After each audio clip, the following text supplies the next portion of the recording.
Gente, ontem teve aqui na cidade, ou melhor, teve aqui na cidade de Presidente Dutra mesmo, teve o Cidade Cast, direto do Estúdio A. Quem veio aqui, ou melhor, ontem não, Israel. Foi terça-feira. Quem esteve aqui foi o secretário municipal de Educação, nosso amigo Diego Mota Belém, e ele trouxe para a gente a explicação entre escola de tempo integral e educação integral. Tem uma diferença. Muita gente, muita repercussão aí no caso, e ele trouxe a explicação. Você acompanha comigo na tela do balanço. E para a gente começar essa conversa, é um assunto um pouco complexo, eu queria primeiro definir, né, o que é escola em tempo integral e o que é educação integral. Né? O que é escola em tempo integral? É aquela escola em que o aluno entra pela manhã, passa toda a manhã na escola, faz as atividades intraescolares, né? E almoça na escola, tem um refeitório, a escola precisa ser preparada para isso, né? Inclusive foi construído um refeitório já na nossa gestão, né? Na gestão Raimundinho Daldi lá, foi construído um refeitório no Murilo Braga para atender a demanda do tempo integral, certo? Esse aluno permanece na escola até o final do dia, até às 17 horas. Então, essa é a escola de tempo integral. O aluno, o tempo que ele permanece na escola, ele permanece fazendo atividades, né? Escolares, regulares, e tem também uma jornada extra após o almoço, mas ele permanece ali na escola, certo? E a educação integral, ela na verdade é um programa maior de ensino, onde as escolas regulares, que são as escolas em que só tem um expediente, um turno de expediente letivo, né? Começa às 7 horas da manhã, termina meio-dia, meio-dia e 30. Então, essas são escolas regulares, certo? O governo federal, e isso foi passado para o município através de treinamentos, né? Ninguém tirou nada da cabeça aqui. A equipe anterior participou de treinamentos junto à Gerência Regional de Educação e também lá em São Luís, com a equipe que veio do governo federal, e fomos orientados de que as escolas regulares elas poderiam também se qualificar para educação integral. Aí você me pergunta por quê, né? Você pode perguntar por que a gente pode fazer isso, qual a intenção do município.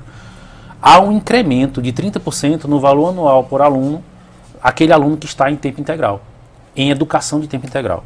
Tanto faz ele estar na escola de tempo integral, como nas escolas regulares que estão aplicando a educação de tempo integral.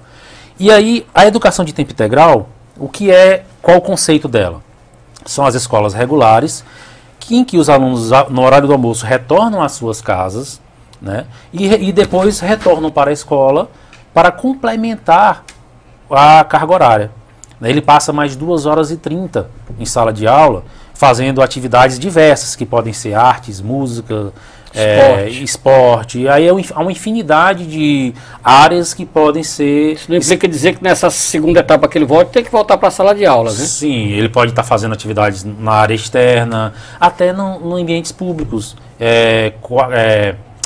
nas ruas mesmo, ou até em parques, que nós tivéssemos parques ambientais, algo nesse sentido. Então há uma infinidade de áreas que podem ser exploradas para essas atividades que a gente chama de atividades complementares, certo? Aí eu sei que tu deve estar ansioso para me perguntar, mas e o problema que aconteceu? Por que o presidente Dutra foi citado? O que é que acontece? O TCE, nós passamos pelo período de pandemia, né? E, claro, na pandemia o ensino remoto, online, e praticamente não se tinha mais nenhuma atividade em ensino integral. Presencial. E também em ensino integral, né? Por motivos lógicos, né? Nós estávamos em estado de calamidade pública. E aí, o TCE se deparou com, em 2021, 2022, números discrepantes, né? Houve cidades que saíram de nenhum aluno em tempo integral para 4 mil alunos, 3 mil alunos em tempo integral. Então, diante desses números, o TCE, ele deflagrou um procedimento administrativo para apurar o que estava acontecendo, né?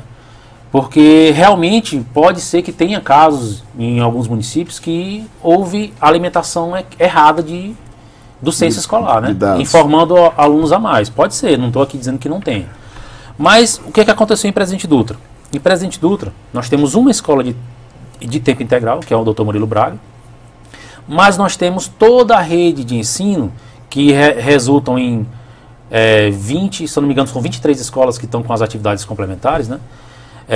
Que estão fazendo a educação integral, que é o aluno o ensino regular pela manhã e à tarde eles voltam no contraturno, que a gente chama, para fazer alguma atividade que geralmente a gente prioriza o reforço escolar em algumas matérias, como português, né? Na educação infantil, por exemplo, alfabetização, para que garantir que esse aluno possa iniciar a educação fundamental pelo menos alfabetizado, lendo fluente, né? Então nós temos avaliações que medem isso. Então, nós estamos nesse quadro. Nós temos um quantitativo de escolas que está nessa modalidade de educação integral. E quando os auditores do TCE vieram a Presidente Dutra, o que é que acontece? Eles chegaram, talvez não estavam completamente... O questionário deles não estava bem produzido. Eles chegaram... Bem elaborado, né, com relação a perguntas. Sim. Né? Quando eles chegaram nas nossas escolas regulares, perguntaram para o gestor, essa escola é de tempo integral? Não. O gestor respondeu não, porque realmente não era de tempo integral, né? Então, quando eles chegaram, apenas uma escola respondeu que sim, Dr. Murilo Braga. Aí eles concluíram que todos os alunos que nós informamos no censo estavam no Murilo Braga. Aí 4.026 alunos. É um absurdo então, também, assim, né? como é que a gente... mesmo que alguém quisesse fraudar algum número, alguém seria ingênuo o suficiente de colocar 4 mil alunos numa escola? Impossível, né? Então, assim, os dados estão lá. Então, assim, foi realmente... Os jornalistas acabaram sendo induzidos a cometerem esse erro, né? Quando eu faço a crítica que eu fiz no começo da minha fala, Adonis, é porque teve um blog específico que usou a reportagem do Fantástico e colocou uma foto de uma escola nossa. Então aí eu já acho que já é um pouco de má fé, né? Para tentar induzir a população de que realmente... De denegrir a imagem. Não. Eu acho que eu sempre costumo consultar no mínimo 5 fontes. Lá na ferida. É para ter segurança, né? Para você estar passando a informação. São 40 anos, eu nunca fui chamado de mentiroso. Você tem um público que você deve zelar por ele, né? Então, e o nome também. E o nome também, né?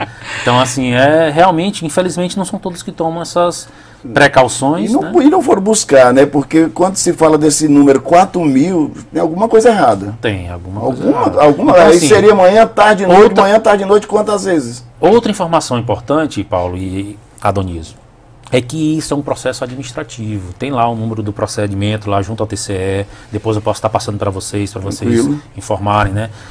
Nós somos notificados. Aí eu estava na Procuradoria. Por isso que eu falo com tanta clareza, segurança, né? Sobre esse assunto, porque eu ajudei o município a fazer a sua defesa. Eu participei da elaboração da defesa. Nós somos notificados salvo me engano, em setembro de 2023. E aí a Procuradoria atuou para fornecer dados para essa defesa técnica, né, junto ao TCE, certo? Então, por isso que eu estou falando com propriedade sobre esse assunto. E esse procedimento não finalizou ainda, né? Nós apresentamos a defesa e ele ainda não foi a julgamento lá no plenário do TCE. É um procedimento administrativo, diga-se de passagem, né? Não é nada judicial ainda, entendeu? Então, assim, é importante você tocar nesse assunto, porque realmente causou um alvoroço, né? Teve uma repercussão negativa. A prefeitura estava fraudando cadastros, escola fantasma, quer dizer, a primeira impressão que foi colocada foi essa aí. Justamente. Porque não foram atrás da notícia correta. Justamente. E aí eu tenho nesse ponto, eu até trouxe aqui, nós temos uma nota técnica da FAMEM, né? Que a gente até compartilhou nos canais de comunicação da Secretaria, da Prefeitura, que ela esclarece justamente esse equívoco que aconteceu nessa auditoria do TCE. Né? Não foi só Presidente Dutra que teve essa discrepância de dados. Foram muitos municípios no estado do Maranhão. Mais de 5... O próprio relatório do processo do TCE, ele aponta que 57% dos municípios estavam com dados discrepantes, né? Que não batiam com a realidade. Ou seja, só esse dado por si só, ele já demonstra que tinha alguma coisa errada, né? Será que é possível que 57% do nosso município estava de má fé? Não é uma coisa, não é um número pequeno, entendeu? Então, assim, tem alguma coisa que estava errada nisso daí. E aí, por isso, a FAMEM fez uma nota técnica para tentar esclarecer, mas foi pouco divulgado, né? pouco divulgado para tentar esclarecer essa situação desses números da educação integral. Quero parabenizar o secretário Diego Belém, que foi muito preciso, né, em explicar a diferença entre escola em tempo integral e educação integral, tirando dúvidas aí de muitas pessoas e também calando muita gente que está por aí falando o que não sabe, e tá aí, ó, uma aula do que realmente é educação em tempo integral e ensino em tempo integral. Importante isso.